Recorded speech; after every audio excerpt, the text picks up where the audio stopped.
nigga stole on you that focus. In the mix. Yo, yeah, I'm good. Hit you like a rap hit. I think it's a seal. Hey, Back the headshot. hand down, man down. Back the headshot. Hand down, man down. Right there.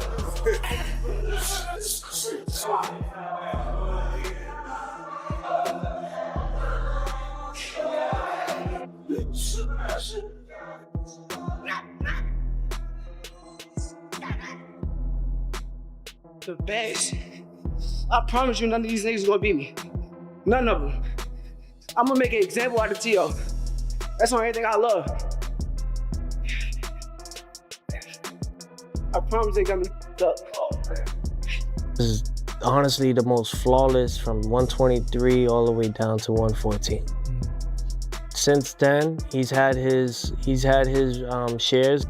Shakur Stevenson has put on more size as he continues shaping his body before his fight against Teofimo Lopez, which is scheduled at a 140-pound catchweight on January 31st. Work hard, sacrifices, discipline, time away from my family. How you gonna beat me?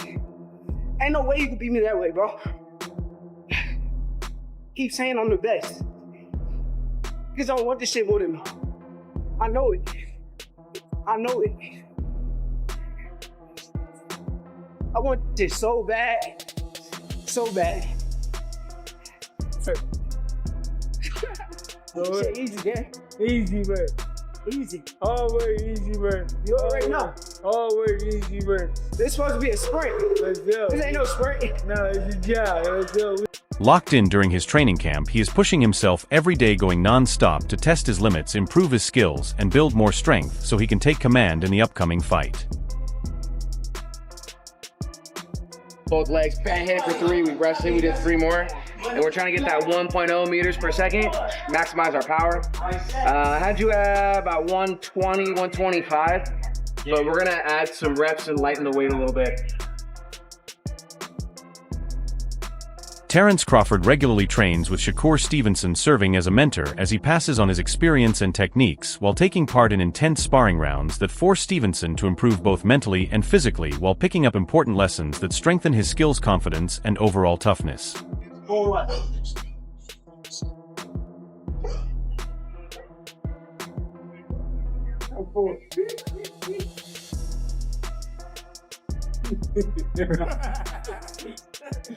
I almost missed that one. Which one?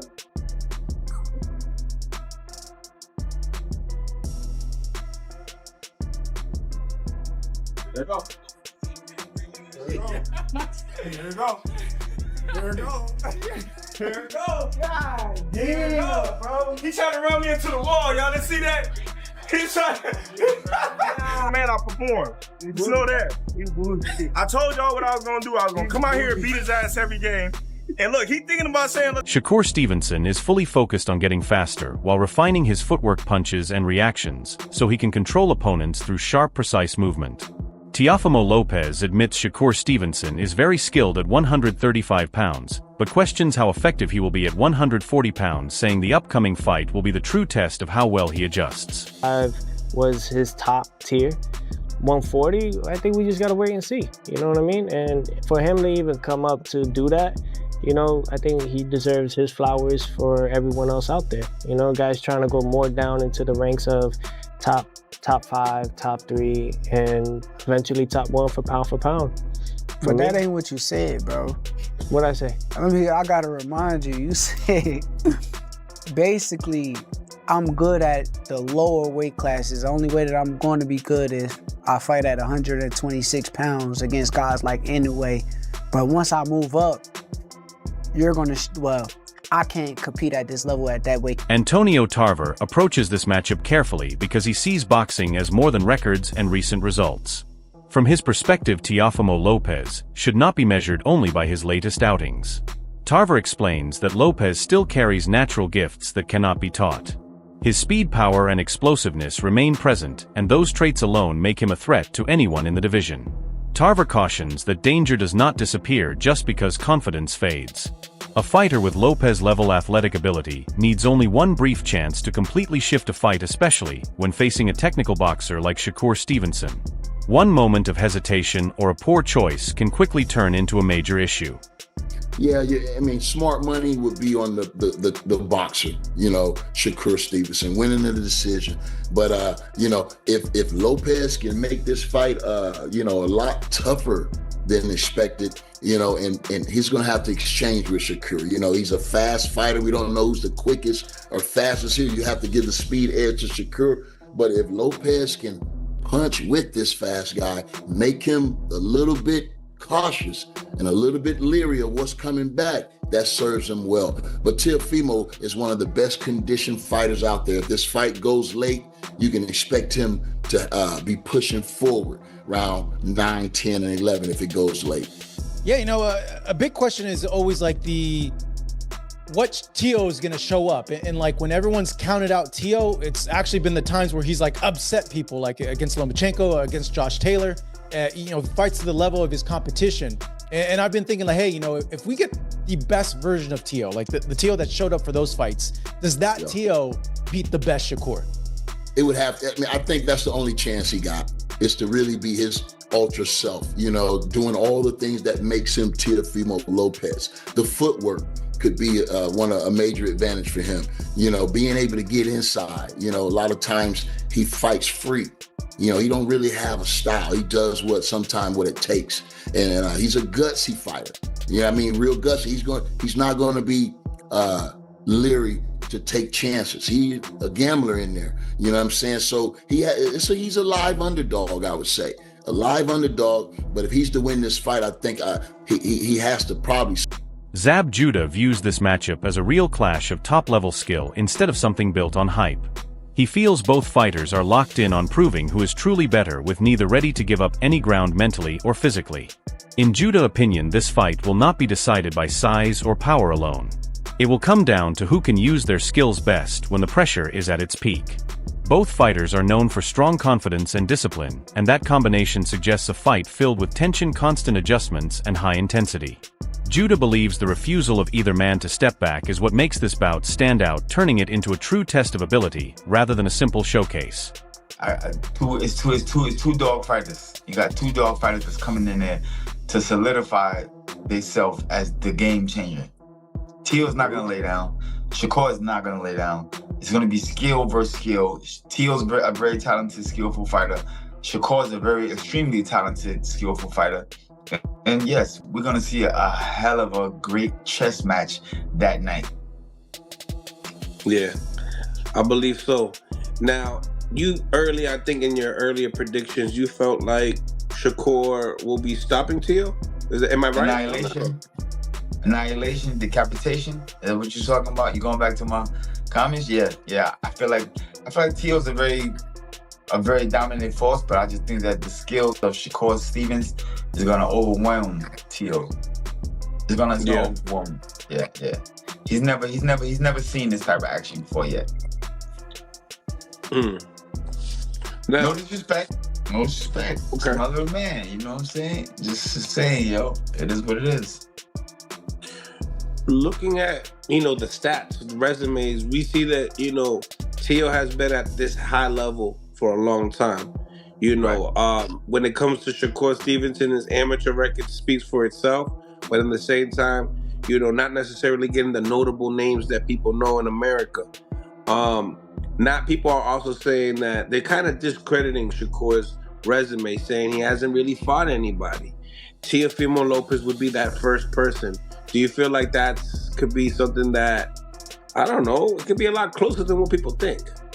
I mean, listen, the fight's gonna be a lot closer than people think. We just blabbing our mouth and running off what we think our professional opinion is. These are two talented, great young fighters in here. You know what I'm saying? Teo's not gonna back down. Shakur's not gonna back down. We're gonna get an exciting 12-round fights or however long it should last. We're gonna have an exciting fight. And I'm just begging both guys to come in there and leave everything. Shakur Stevenson brings a problem that very few fighters have been able to solve.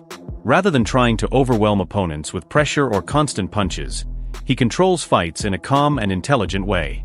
Stevenson focuses on shutting down openings instead of rushing into exchanges, slowly taking options away and setting the pace exactly how he wants. His tight defense, smart positioning, and perfect timing make every second difficult to break through.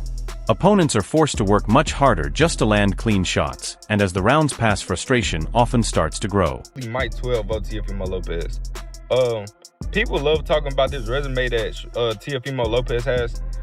Granted, it's a really good resume. He has guys like Lomachenko under his belt, Josh Taylor. But if I'm being honest, Josh Taylor played into what Teofimo Lopez wanted him to do so perfectly. Lomachenko, he lost that fight more than Teofimo won that fight, if I'm being honest.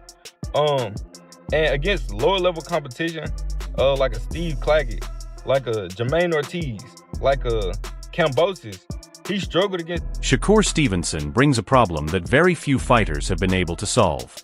Rather than trying to overwhelm opponents with pressure or constant punches, he controls fights in a calm and intelligent way. Stevenson focuses on shutting down openings instead of rushing into exchanges, slowly taking options away and setting the pace exactly how he wants. His tight defense, smart positioning, and perfect timing make every second difficult to break through. Opponents are forced to work much harder just to land clean shots, and as the rounds pass, frustration often starts to grow. Teo was only unfocused with one fight his whole life, and that was George Kambosos, and that's the only fight I'll give y'all. No matter who Shakur fought, he's looked great against everybody. No matter it's the bums that y'all say he fights or the number one guys in the division, Shakur Stevenson has dominated everybody. It's gonna be a sight to see. Shakur Stevenson on fight night is going to make fireworks happen, and I can't wait to see it. I've already gave my stance on this, but Shakur Stevenson it's just his time.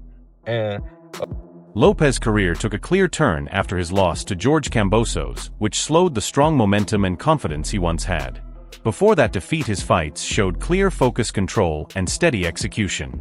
Since then, his performances have seemed uneven, with flashes of skill mixed with lapses in discipline. Still, that inconsistency does not remove the danger he brings. Lopez remains a serious threat, especially in the early rounds when his energy is high and confidence pushes his offense forward. Core with one shot. Can you hurt him clean? He hasn't been a killer, as much of a killer at 140. And after Kambosos, he hasn't been the same, in my opinion. But he's still explosive and still dangerous in the first 7 rounds. You know what I'm saying? First 8 rounds. So I think it's a good fight. I like the fight, actually, because of that. Teofimo got the explosive punching power on his side and good athleticism. And Shakur has, superior boxing IQ, good range, good distance. So it's great. It's good boxer versus good athlete at this point. So I like the fight. I don't say it's 50-50. I say it's 60-40 Shakur. But I like Teofimo's chances in this fight. You know what I'm saying? If Teofimo makes this a fight and comes out early and attacks and gets right up on Shakur. Lopez's greatest weapon continues to be his ability to explode with power without warning. Even when he appears off rhythm or slightly out of position, one sudden action can flip a fight in an instant. This forces opponents to stay alert at all times because control can disappear quickly. Observers point out that while his overall dominance has slipped, his physical tools are still strong. His speed, strength, and athletic ability remain fully present.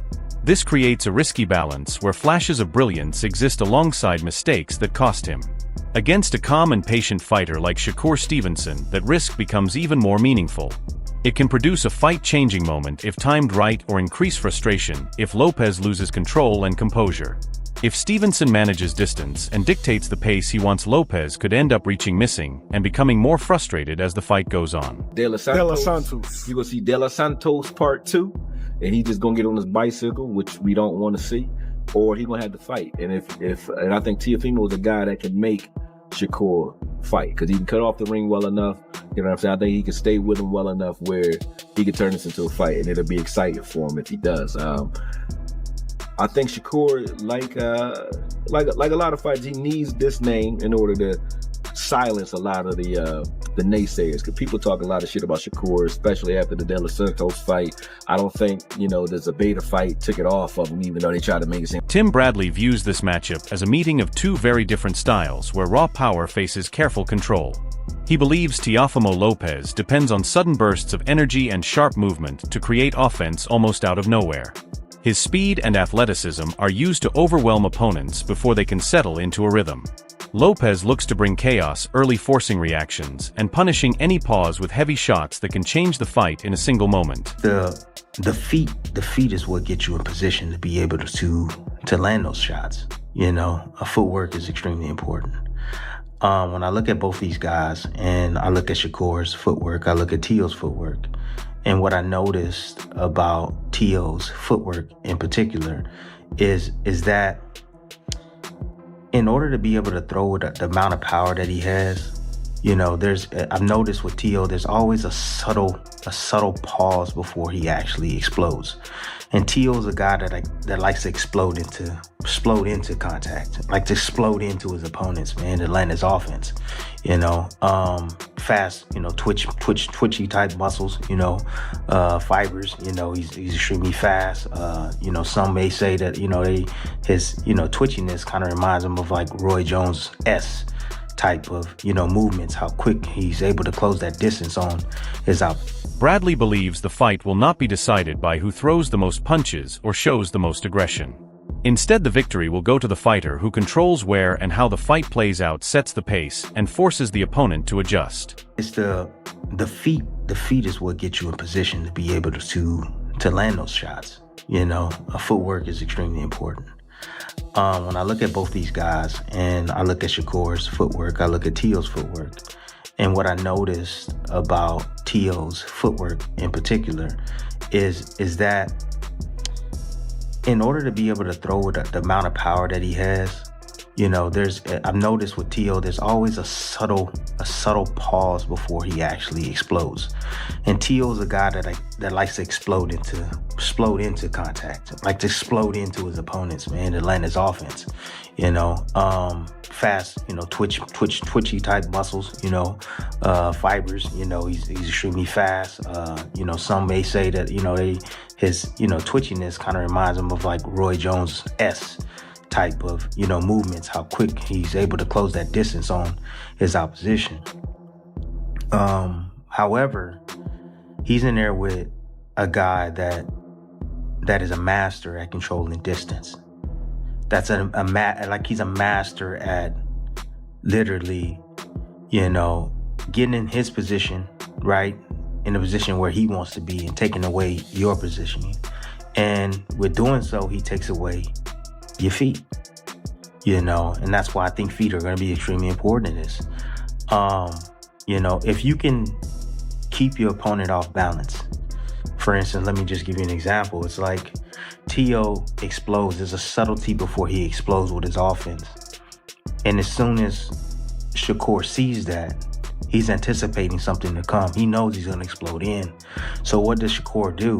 Teo takes a big step in. When discussing the upcoming fight, Stevenson carries a calm and steady confidence. He does not shy away from criticism or appear shaken by doubt. He sees the matchup as a normal part of his growth as a fighter.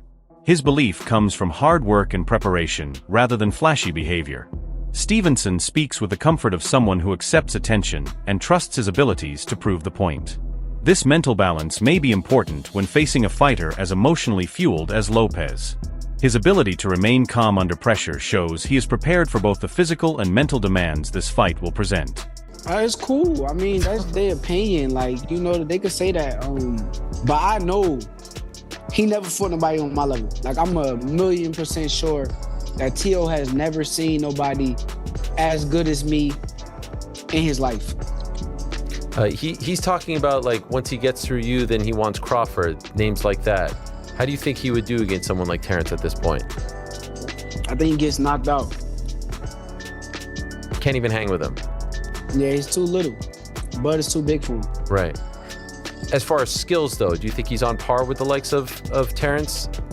I'm not going to say he's on the Terrence Crawford level of skills, but he's very skillful. He got a lot of things with him that puts him at a high level. One thing that was interesting to me was it seemed like you were going to move on from Matchroom, but now Eddie Hearn is involved in this, and this is a Matchroom event, it seems like. I know it's a ring card too, but he's promoting it here in the United States. So what is the state of your relationship with Eddie and Matchroom at this point? Eddie's my guy. I'm actually not signed to Matchroom, but he's my guy. I'm a big fan of Eddie Hearn, and nothing but respect to him, but I'm glad he's the promoter that's on his card. I'm glad to share the spotlight with his promotional company. So if he's your guy, how come you're not signed to Matchroom? I mean, it's just business. If it makes sense, then I will. You know, if it come down to it and that's what makes sense, then we'll do it. But right now, I don't think it makes sense. Okay, so are you just more of like your own man at this point? Your own entity? Yeah, I am. Okay. Do you negotiate with the ring people, with Turkey? You just do that yourself? No, me and my manager. Alright everyone, stay tuned for the latest in boxing news, highlights, events, and stories. Subscribe to Glove Lord and turn on notifications so you never miss an update. Be sure to watch our other videos too. Until next time, take care and stay safe.